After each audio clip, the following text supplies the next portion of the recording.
Whether the times are really good or whether the times get bad or just stay kind of even, there's one thing for sure in this life, not only in our own personal being and lives, but also in our business.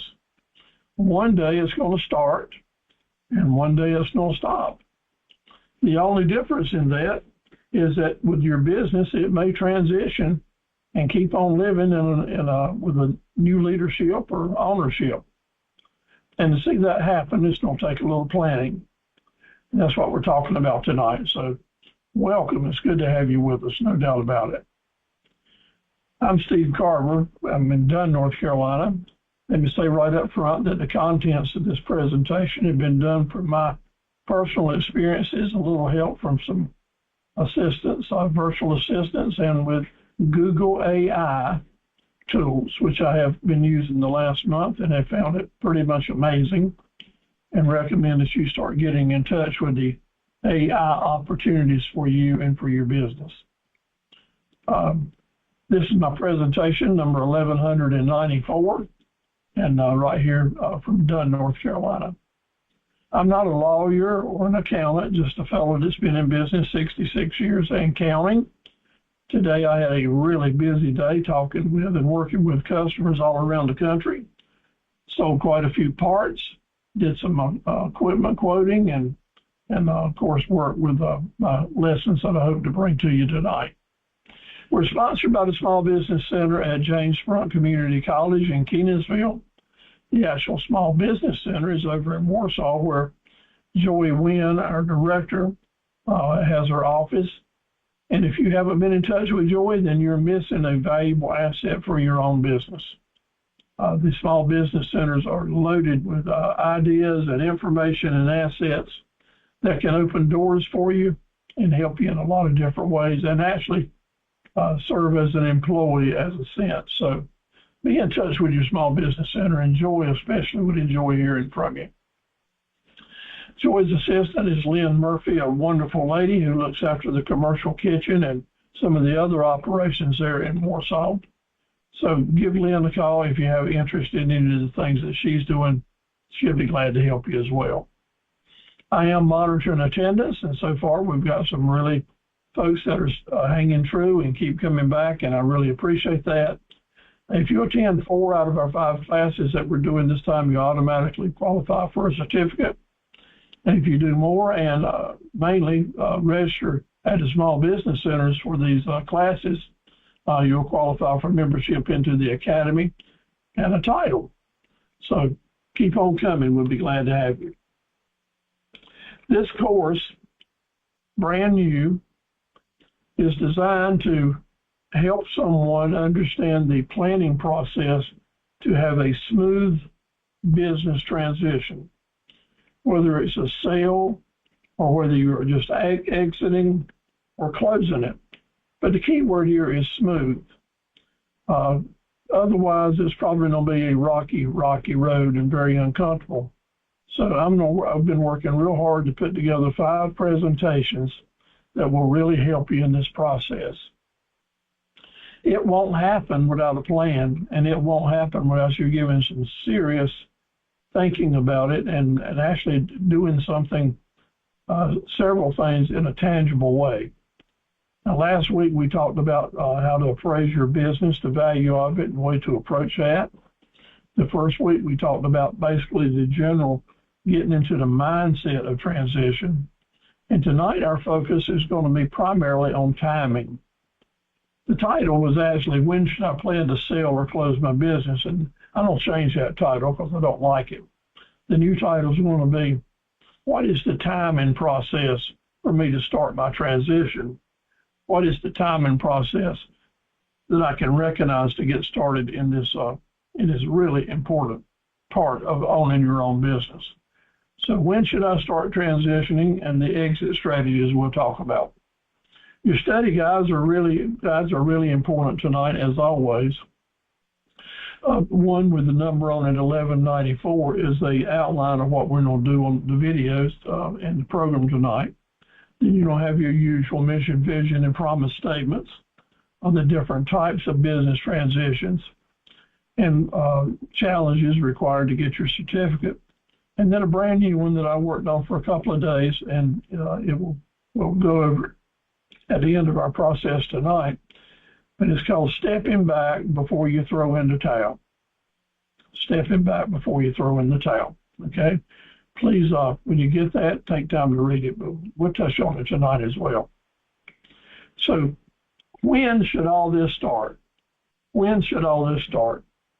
Let me tell you that from personal experience I've had with my own, and that I've had with working with scores of other people who have sold their business or closed it or went into bankruptcy. Scores of those, because they're the majority. Because it's very seldom that a small business owner is able to transition their business into family ownership or employee ownership or new ownership from some other way to keep the business alive in basically the same form that it is as they're used to doing it. It's really unusual.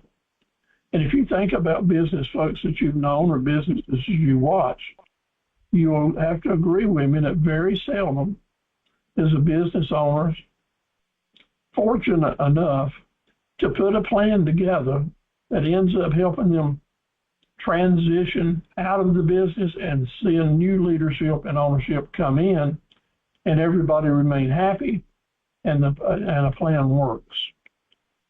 So far, I've been successful in doing that for 3 times. The largest of which just a few months ago, and I'm living in that world right now. And so far, it's just been wonderful, but only because we did have a plan and we are sticking to it. So there's a lot of emotions involved, and people steer away from, shaky or bad emotions instead of jumping into it. And that's one reason I know, because I've lived it, folks don't get into planning a transition because you feel like maybe it's planning your funeral, writing your obituary. Well, it's not that at all, and that's the message I got to bring to you tonight. There are a lot of hard choices, and there are a lot of what-ifs, and a lot can go wrong. But let me tell you, my friends, it's important to do the process because it will have a positive impact on your business. As you start looking at your business closely, what to do to make it look attractive in a transition or more valuable in a transition, you will immediately see things that you can improve and start doing to improve the business. But it always gets back to, I just don't know what my life would be without my business. I've done this for all my life, all my wife, all my children. We've used this business to educate our children, to support our entire family, and it's just hard to imagine what life would be without it.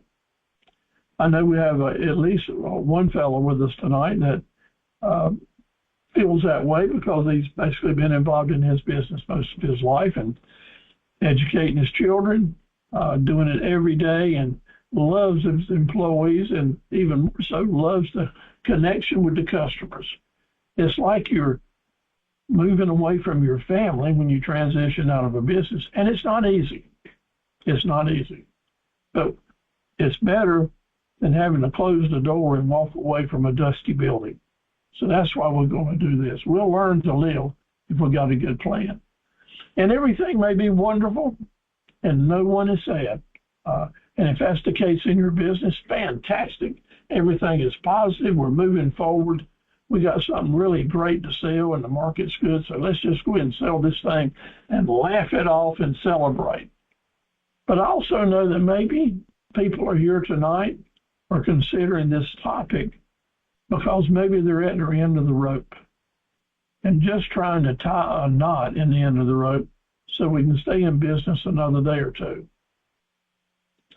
It's kind of very serious, emotional wise.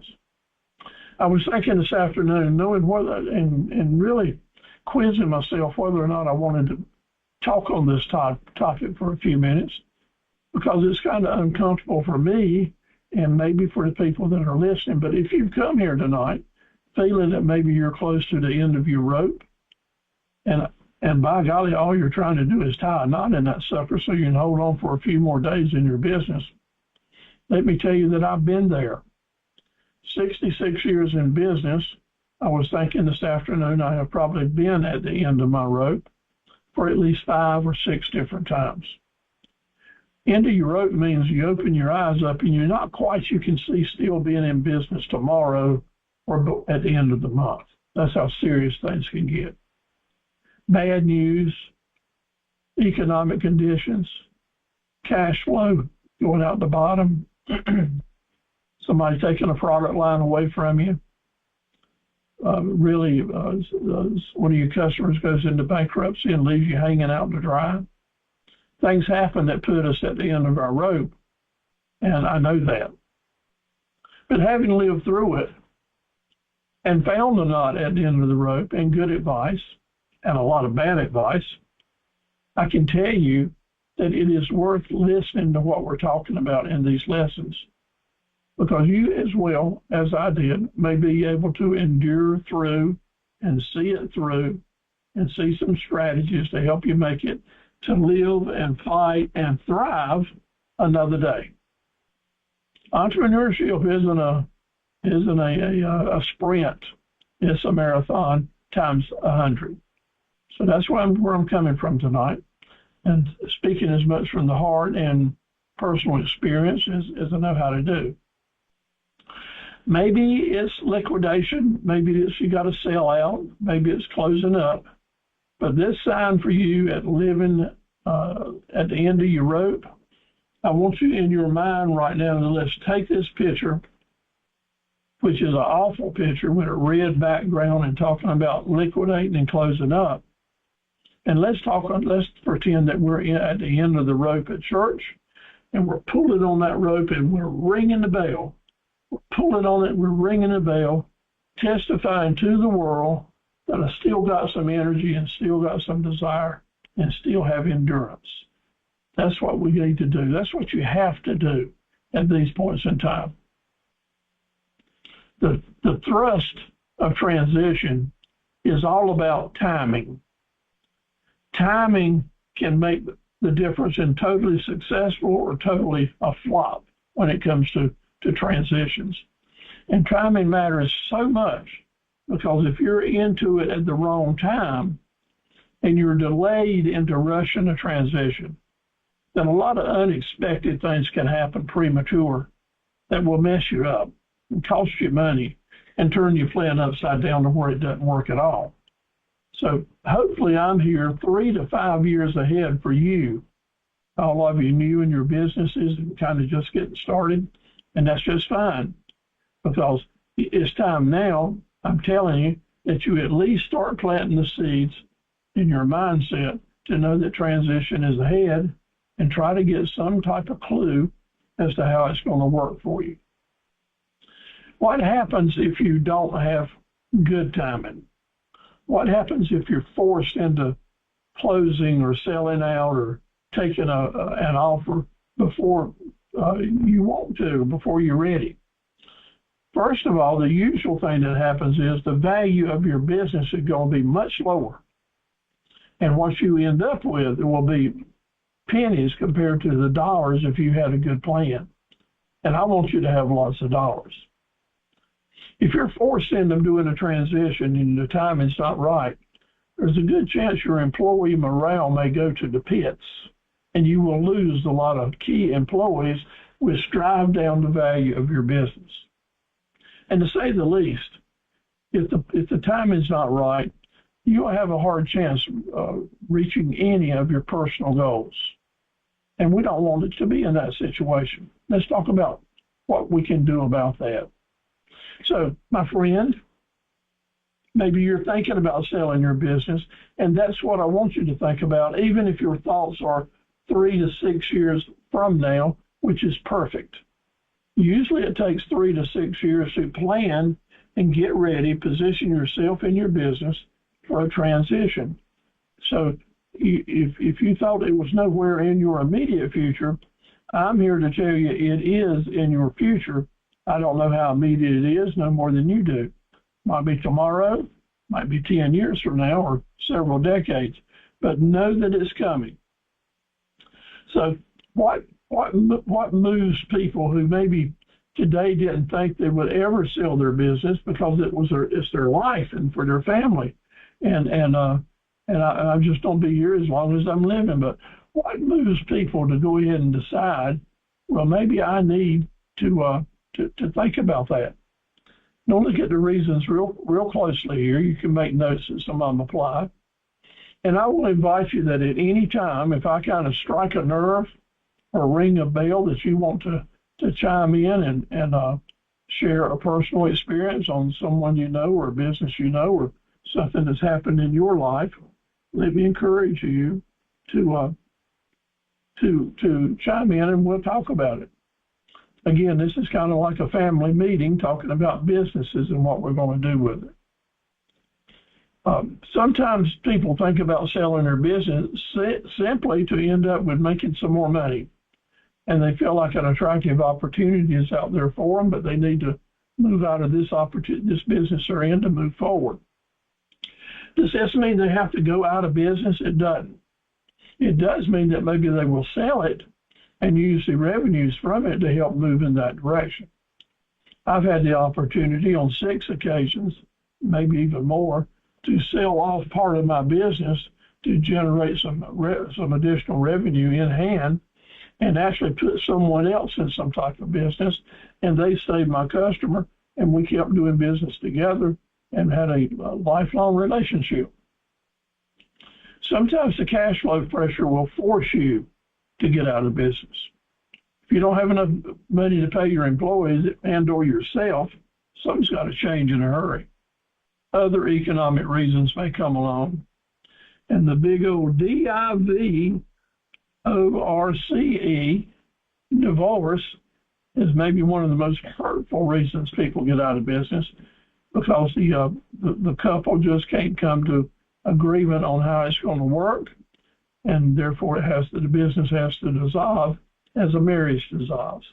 That's very unfortunate, but it happens all the time, and I'm sure some of y'all have seen this. This is maybe the thing that catches people by surprise who are totally unprepared to transition out of their business because they thought everything was okay with their marriage. And then in just a few months, it gets upside down and flows right into the business like a flood coming through it. And then health reasons can always catch us by surprise. None of us are guaranteed another minute or another day, and that means we're not guaranteed another minute or a day to run and manage our business and keep it alive. So they come along all the time. I just had a passing thought when I mentioned flood. Let me ask you all, if you don't mind, let's take a short minute of silence to meditate and pray for the families in Texas who witnessed this tragic flash flood so rapid into their lives, took so many children's lives and counselors' lives. Let's take just a moment to meditate and pray on their behalf.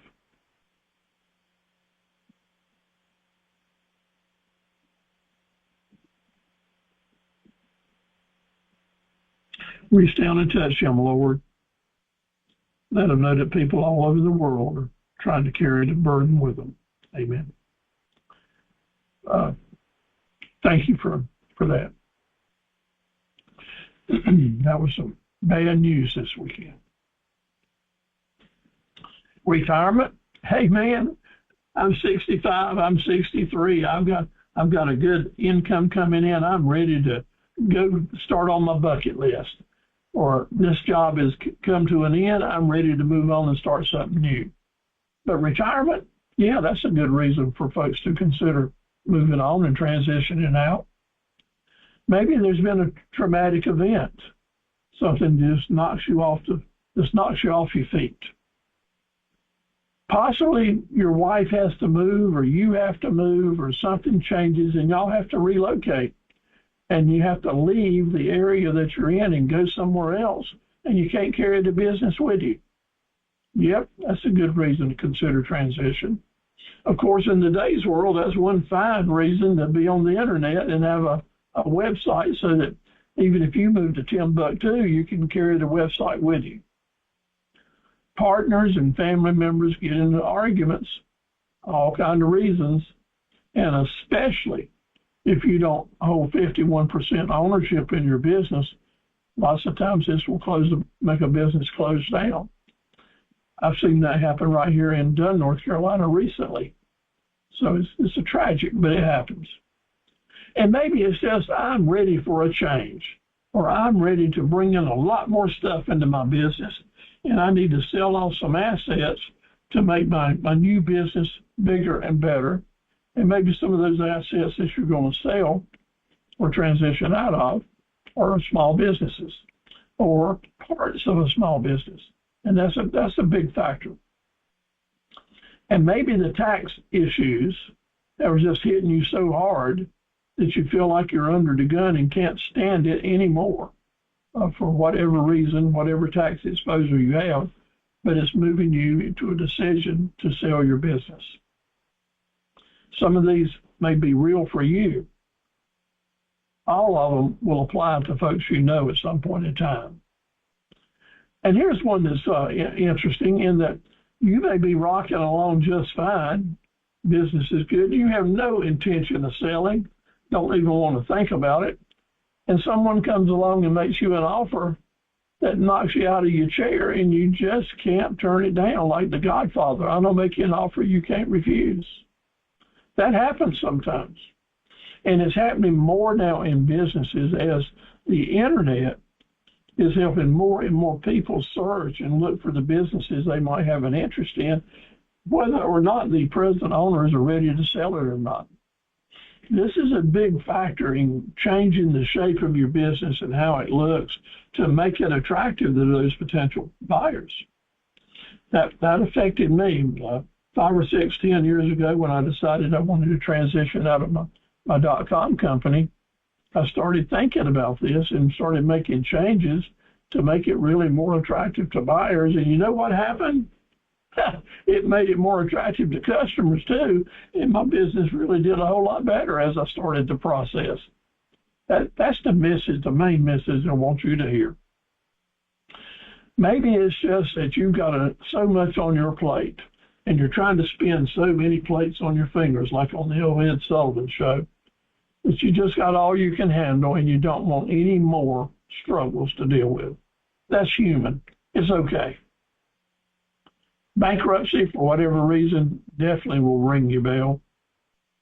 Hopefully it's not drugs or alcohol problems with you or someone in your family, because it really can turn a business upside down. Not challenged anymore? You just tired of the whole ho-hum, same old, every day for 65 years? I'm ready for a change. I'm just not interested anymore. And maybe you're not challenged. You've got a job that doesn't require you to really apply a lot of your skills or intellect or energy that you'd like to do, and you want to be more challenged. Heck, let's sell this business and get us a new one started. Nothing wrong with all these things. It's just real and what happens. Maybe not challenge anything. Maybe you just burn out. No more passion. No more fun. There were years, several years, when I would get up in the morning. I was always an early riser, 5:30 or 6, be at my local Greasy Spoon, have breakfast from 6:30 to 7:30, and be at the office at 7:30. I was trying to be the first one there. Unlock the doors at 7:30, and lots of times customers would be there waiting for me because they knew I came in then.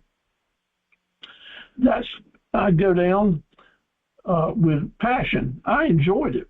I enjoyed having someone waiting at the door for me. I enjoyed my breakfast partners, that we'd have good spirited conversations about changing the world and politics and things like that old men talk about.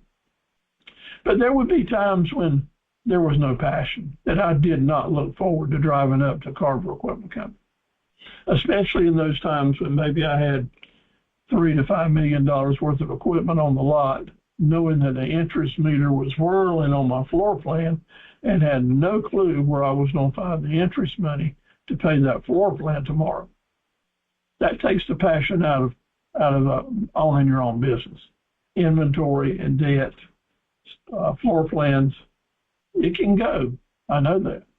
And we have to keep kicking ourselves in the butt and picking ourselves up by our bootstraps to get over it. Find the endurance to keep on keeping on. Maybe you have a great place, a great business, but the landlord has decided he don't want to renew your lease. You build up the business at this spot, but now the landlord's decided, that'll force you into thinking about transitioning out of the business. And in most cases, the combination of a lot of these factors. So all of these things can happen to you. Think about this. I've laid them out now on a platter, telling you I know that all these things can happen, and you know they can. And the lesson here is plan ahead to avoid calamities with these different reasons, because they all may come up in front of you, and you want a plan to help you to cope with them. You want a plan to help you to cope with them. So why are you selling? Why did I spend the time to talk about the 30 different reasons people sell? It's a matter of trust. I hadn't thought about this before, I'm sure, but I want to tell you that the reason you're selling is the primary factor to the person that's thinking about coming into your business or buying it. Being upfront and honest is a key factor in this whole process. If you're trying to hide something or tell somebody things that are wrong about your business, it may work a day or two, it may work a month or two, but a buyer who's a smart buyer is going to investigate enough to get to the truth. And if and when they find out you've been misrepresenting something, they're out of here. They're not going to take that risk. They're not going to make you an offer. And if they do make you an offer, it's going to be a low ball. If you're up front and actually talk about the problems you're having, they will understand and have a better idea about what it's going to take to fix them and whether or not they want to do it and what's going to be left at the end of the day. Then you've got the chance to having a smooth transition with everybody on the up and up. And the reality of it is, the problems may be huge to you, but no problem at all to the potential buyer. So it's just better to be upfront and frank and to remember that. So what is the timeline that we're talking about? Tonight's presentation is mostly all about the timeline. And next week, we're going to talk about actually implementing the process of transitioning. And the last week, week 5, we'll kind of sum it all up and talk about our business legacy and keeping it alive. So the timeline generally is not going to be less than 3 years and 5 years for the better thing.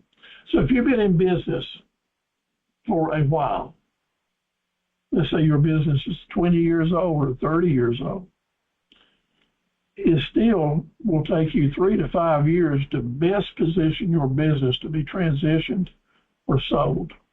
Okay? Just know that. And when we look at the different things that need to be done tonight, you'll understand what we're going to be doing next week and making those things come to life. So there's 3.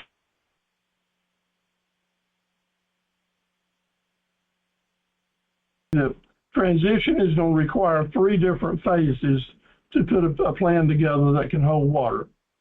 And the 3 different phases are indeed preparation, execution, and then after you make it, to actually do the post-transition to refine and grow your opportunities in your transition.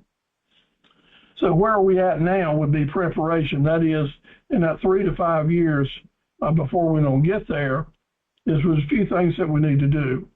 Identify our goals. Be very frank with yourself what your personal goals are, financial, and your business objectives. Whether or not you want to sell your business, end up with enough money that you can just retire and go after your bucket list, or maybe make some investments, maybe pay off some debts, maybe reinvest in a new business. So all these can be washed around in your own pot and decide what you want to do. But it's important that you think about it so you'll kind of know. Start now thinking about the value of the business that you're going to have and what you hope that value will be when you want to sell it. Maybe right now your business is just a fledgling and doesn't have a lot of net worth or fair market value worth or book value worth. And that's okay, because thinking about it now will help you be determined to find ways to start growing your business to end up with bringing you the income or the resources you need if you transition out of it. Think about the options that may be in front of you. Would you think that a family transition might be there? Someone in your family is interested in becoming a part of and taking over the leadership of your business? Maybe you'd rather have a situation where you're selling to your employees. Or maybe if those two don't exist, an external sale. I want to tell you that I was involved in 3 different occasions in selling one of my businesses. And in all the situations, it ended up being that no employee had an interest. And I talked with them several, and these were dedicated long-term employees, but they didn't want to take on the responsibility of ownership and debt. So that's understandable.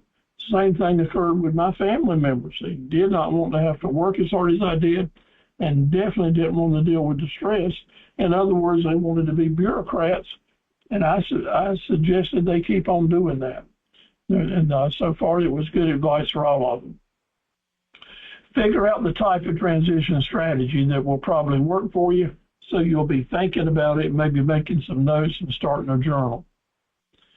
Doing what you're doing tonight is critically important, and thinking in terms of, well, this is an important move, and I'm not quite sure where I'm going with it, so I need to find someone to help me, someone to give me advice, someone to talk to. Well, Papa Steve-O is here for you. I'm going to tell you that right now. Tonight or 10 years from now, you can always, as members of the Academy, give me a call, and we'll try to help each other out. It's what the Academy is all about, is mutual helpfulness. But also the Small Business Center directors are there for you as well. Confidential and good advice. And if they don't know about your business, they can probably find someone that does. Because you're going to want to talk with someone who knows the ins and outs of the kind of business that you're in. And that will make a lot of difference when you're talking with someone that's been there and done that and can help you work through it. The second phase is the execution. That is, let's put this thing in gear. Let's make it happen. I have found me some buyers. I've got all my numbers together. I'm ready to make it happen. And next week, that's what we're going to be talking about, how to actually make it happen. And it may involve bringing in a third party to what I like to call kiss the frogs. So when you're looking for the right buyer, it's like when you're looking for the prince to find the silver slipper, and that someone has to kiss frogs before you find the prince. So if you don't want that job, then I don't talk to you about finding a third party to help you. But at any rate, the execution, setting the timeline out, outlining the keys and the mileposts we need to go by. Think about what gradual changes that we need to make in the business and in the team and with the employees to make the transition best work, and the actual legal ramifications of who's going to take over. And that's going to require some legal advice and probably definitely some documents to make that happen. So that'll be part 2. We'll dive into that next week. Then part 3, things are in place, and now we're moving along in the transition period. Need to monitor and evaluate how well you're coming with your plan, refine any operations and strategies that you're doing. In the transition I'm working with right now, we're 22 weeks into the transition, where I'm offering consulting services for the new owner and basically handling their parts sales for them. It's one of the most difficult parts of the business that requires a lot of hands-on experience. And right now it's going real well, and I expect it to keep on going. As a matter of fact, it was right now time for us to evaluate where we are, that we have a date set to do that. And I think if they don't change their mind, they're going to want to, let's look at a renewed contract, maybe to go for another year, for 8 or 9 months, that I'll keep helping them. So right now, this is all positive, and I'm looking forward to making it work. Everybody will have to go through that transition period. I need to tell you that it's not easy. It's not easy to walk away from ownership, from control, from being the boss, from being the person that can hand out the gifts, set the commission arrangements, make the tough decisions, yay and no. When you've done that for a lot of years, kind of feel useless when you're not doing it every day like you did before. I know that feeling because I'm living with it. But during the transition, I'm getting to make enough decisions, and the new owners are asking me for advice enough to make me, whether I am or not, feel important for the information I can share. But I'm sure you can, after a lot of years, think about this. And if you do have knowledge, wisdom, savvy that you can bring forward to help new owners keep the business going on, and mainly to stay in touch with the relationships of your customer base, you will have a valuable asset that will be worth money. So keep that in mind. Know that when you're looking at transition, there's going to be delays, and there's going to be surprises, lots of surprises. Just know that's going to happen, and it's not a smooth ride. You may think that you're bargaining and negotiating and both sides are building together a good transition plan, and then something will get upside down in a hurry. I've seen that happen so often, and most of the time, in my experience, these delays and unexpected happenings derail the whole transition, and they fall apart. Lots of people have thought they had their company transition done, thought they had a buyer, thought everything was going to be really smooth, and at the last minute, old Murphy comes through with a curveball and destroys it, and everything falls apart, and the business goes down the drain for no value or for very little.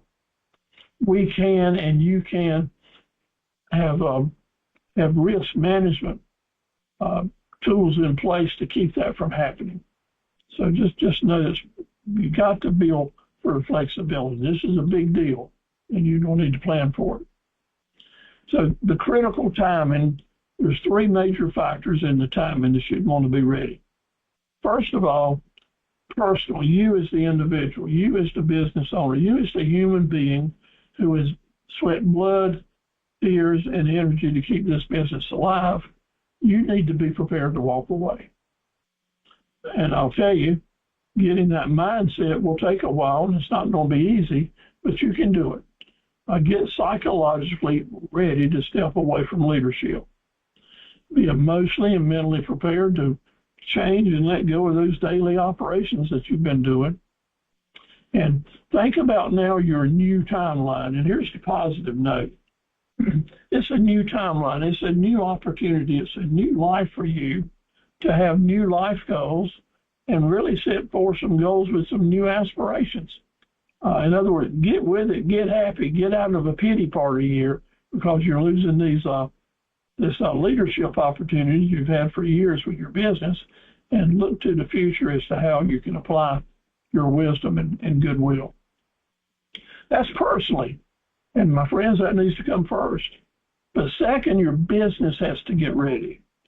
You need to start today. I mean today, planning for a transition 5 or 6 years from now, and positioning your business so if opportunity comes, you can do it.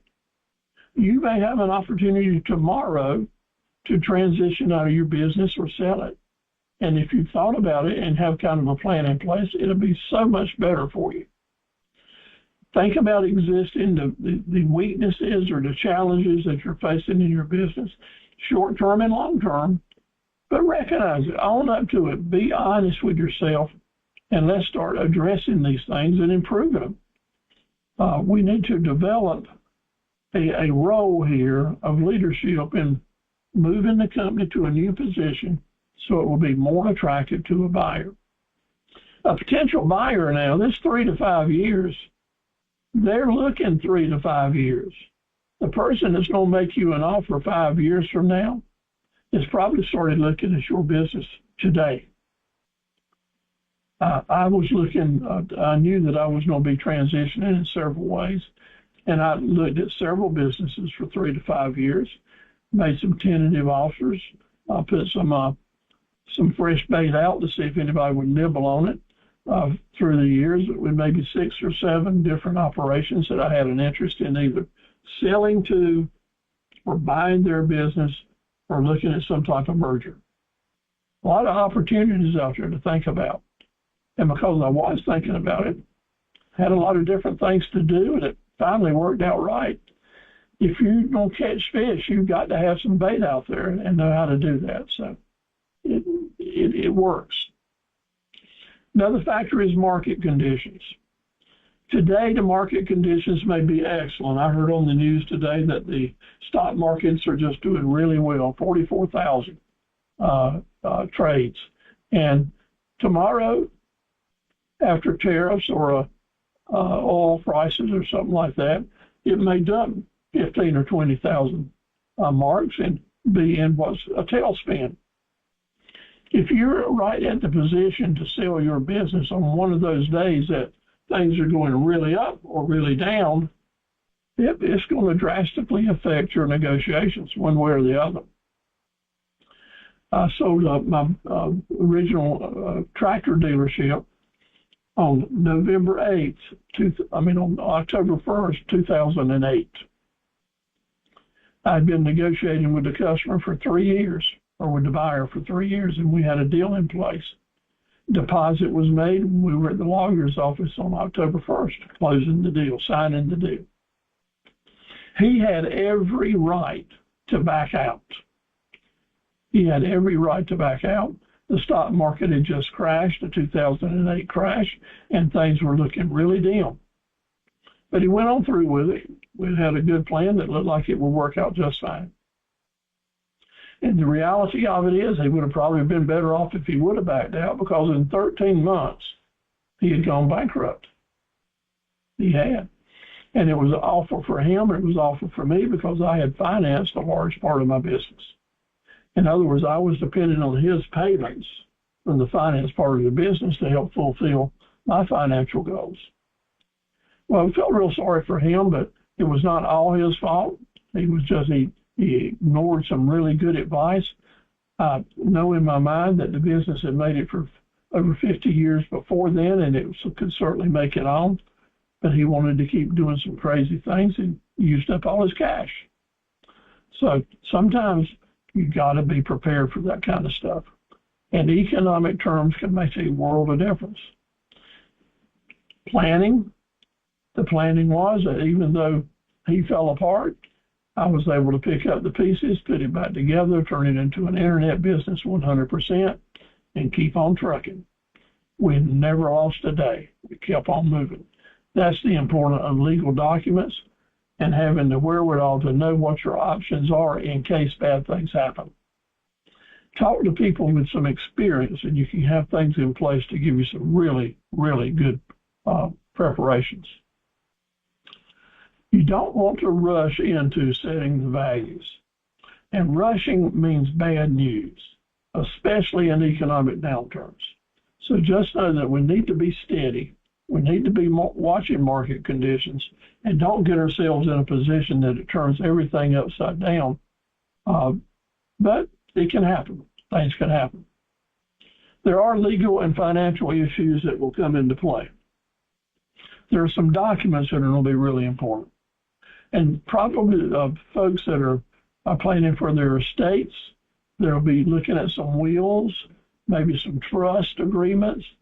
But the main thing I want to mention to you are the buy-sell agreements that folks can have. In a transition period, sometimes one party is working to take over ownership over a period of time. And that time period, you're going to remain owner and in charge. But as the payments are made and over a period of time, the new person is going to start taking over certain amounts responsibility and end up owning the business. This needs to be spelled out. At what point in time do things going to change? This is an important document because buy-sell agreements give both sides plenty of leeway to do some very serious market adjustments in order to change your tax exposure. When people are paying rentals or leases, they're not owning it, so therefore they're able to take 100% tax deductions as a write-off. As you're receiving that kind of money, it may be come to you as profit, and indeed may increase your exposure. But I'm not a tax lawyer or 100% advisor, but I can tell you, I can advise you this. There's a lot of loopholes and a lot of important curves you can take and corners you can make to help both of you avoid a lot of tax exposure the way you do your documents or arrange to sell. This will take many months and maybe several years to work out to suit both sides, so there's no reason to rush into it, but just know how important it is. The business valuation and personal planning, we talked about last week about how to do the valuation. If you missed last week, then you can go back and look at that video. I'll be glad to send you anything you're missing. So know that the tax professional is going to have to come into the picture at some point in time to protect you and your interest. Let me tell you that I learned just this past year that just because you may be getting a write-off or a deduction from the federal government, who has a lot of incentives to business people, you may and save you tons and tons of money because you can take write-offs from them. On those same dollars, which may be really significant, the state may not give you any break at all. I was kind of operating under the assumption that if one did, the other one would as well. But listen to me, my friends, get out of that. The state of North Carolina, deductions are not the same as the federal government, especially related to the sale of businesses, personal income exposure, and carry forward losses. So be real careful with that if you're close to making some decisions. Maybe your business is small like mine, and I really didn't have to talk to anybody. I was 100% stockholder. But if other people are involved in your business with stock or ownership in some way, or maybe some debt that you owe to people and is secured by your business, probably don't need to have a chat with them, and they don't need to hear that you're getting ready to sell your business or move out of it from a stranger. Be open, be upfront.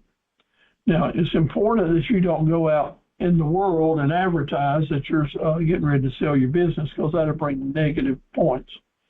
So anyone that you're talking to, you have to make sure they understand how important it is for their investment and for your future for them to keep things confidential, okay? Because loose lips sink ships. Local gossip kills company sales sometimes. This is why you want to keep your cards close to your vest. It's nobody else's business what you're doing. And until the timing is right, you don't need to tell anyone what's on your mind. Anyone. Until you're pretty much convinced that you're going to go forward with some type of transition, keep it to yourself. And when it's time to talk with someone, just don't talk to your friend down at the coffee shop. No, you find a professional business coach, someone like me, the director of the Small Business Center, someone that you know that you can trust. That always is not your accountant, your CPA. That is not always your bookkeeper. That is not always your lawyer. Matter of fact, I've put them down the tier on the first persons that you talk to because of this. They may be great attorneys or great bean counters, as CPAs usually are, but they usually don't know anything about how to run a business, especially your business. They don't give you advice because they think that, well, because they're educated and they are supposed to be able to give advice. But that doesn't mean you have to take it as the gospel. I've been given some of my worst, devastating what to do next advice from the very best lawyers and very best accountants I could find to get advice from. And they were speaking from the heart and telling me what they really felt like I ought to do. One person told me one day that, Steve, when you leave this desk, you go down and lock the door at Carver Equipment Company, and then you figure out how to get out of it and keep whatever pennies you can at the end of the day. That was 25 years before we actually closed, before I actually sold it. Never did close it. Pretty interesting, huh? And he just said that, I'm looking at the beams here, and they just don't count up till you make it. Well, I couldn't accept that. I had a family of 17 employees at the time, and I was not going to give up on a business that was keeping them alive. And we figured out a way. So there's times that you will need to talk with people, but do that very carefully, because when the word gets out on the street that you're getting ready to sell your business, then bad things start happening. Customers start looking for other places to do business, and when they do come to your place, they want something at a basement bargain price. Sometimes really key employees that go looking for a job that's got a future in it, and I don't blame them. That's security. So that's why it's important that you have a plan before you let the news out. In other words, you know what you're going to do before you tell the public. What is the primary takeaway that I want you to remember? The primary takeaway that I want you to remember. And that is, your business needs to be aged and grown and mature to where you don't have to be there every second. So it's not 100% dependent on you. And documenting and planning and your business to survive disasters with or without you is a key factor in how attractive it is to a new buyer.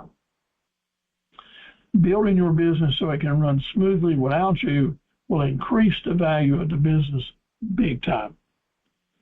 How do I know that? Because I was on the other side of the street.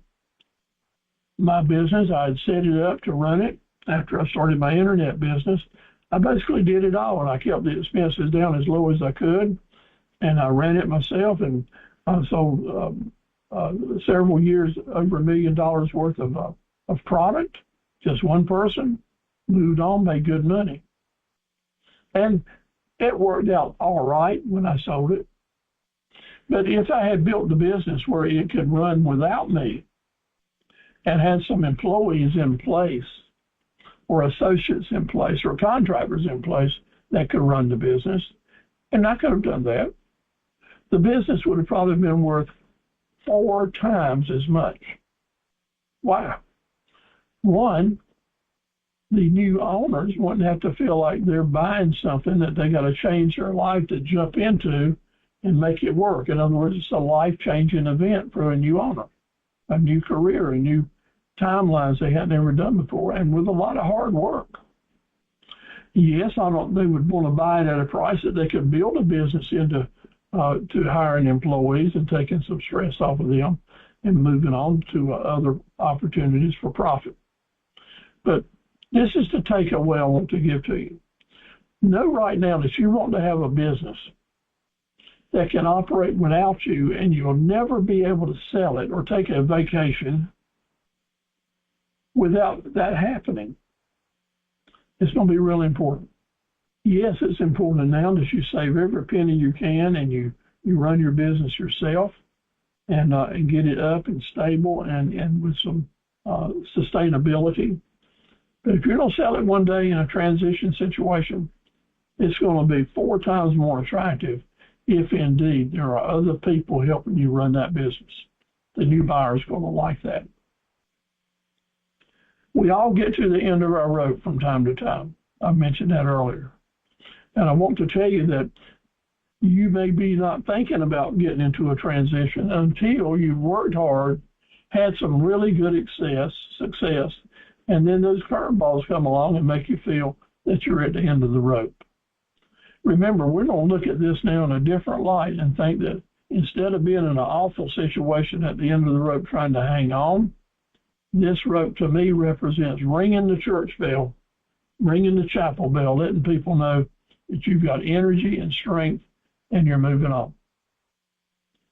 I'll send you tomorrow in the email I send to everyone a copy of this, and I want you to read it a couple of times. Not necessarily that it's here for you tonight, but it's here for all of us to be able to share with one of our fellow entrepreneurs when they get in a bind, or when you get in a bind, pull it out of your file. Worked on this a couple of days myself, and then worked on it with AI some more, and then worked on it on myself some more.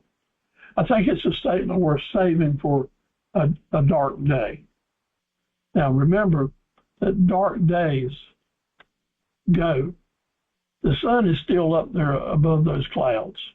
And if we can find the endurance to make it for another day or two, we'll probably see that sun and in this season feel the warmth.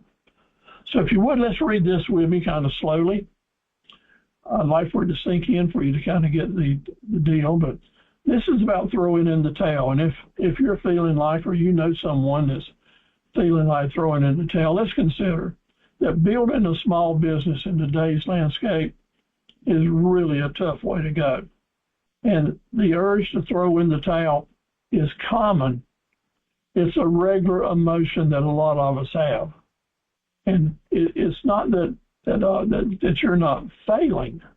You're not a failure. It's just you're trying to navigate through a real tough place, as we call it around North Carolina, a rough patch. It happens. Accept the fact that it happens, because that's going to give you the knowledge to know that if you keep pushing and keep enduring, you can see it through. We face struggles, and if we are good at it, we can come out the other side a lot more resilient. It's okay. I want to tell you that it's okay to say, I need to slow down. I need to pause. I need to gain clarity for my own well-being and the future of my business. Yeah, be still and know, like it says in the Bible. There is not a rule that says you have to keep constantly pushing through. Now, I say a lot in my motivation talk that, yeah, we have to keep on. We got to see the end of the line. You have to find the endurance to do that. But I also tell you there is a time to be still and know, and to rest and recharge. That's exactly the way it is. Before you decide to walk away, you might consider doing a few things. First of all, find clarity and strength. Take time for prayer, meditation, and reflection. And this will help you find an opportunity to clear your vision and renew your endurance. Do an honest assessment of what's wrong with your business. Why are you throwing in the towel? What are the root causes? What are the challenges? List them down. If you don't make that list, you can't really start addressing the problems that are there. And when you have that list, let's make a turnaround plan. Keep a clear roadmap of the steps that can help you move forward. Now, maybe since you have never been here, you don't have a clue what that roadmap may look like. Well, that's where the small business centers come in, and business coaches. That's where I can come in. Not to charge you any money to help you, but to give you the encouragement, maybe give you some tips to move forward. It doesn't take but just a little bit of motivation, a little bit of positive light in a dark room to make a world difference. Usually we don't have to prioritize what's happening with cash flow. That's almost always a part of the process. And maybe you've got some old money out there that you haven't been able to collect. Maybe we don't have to find a way to go about getting that money. Know that help is here. You're not in this alone. The Small Business Center, business coaches, your friends and mentors, they can provide you valuable guidance.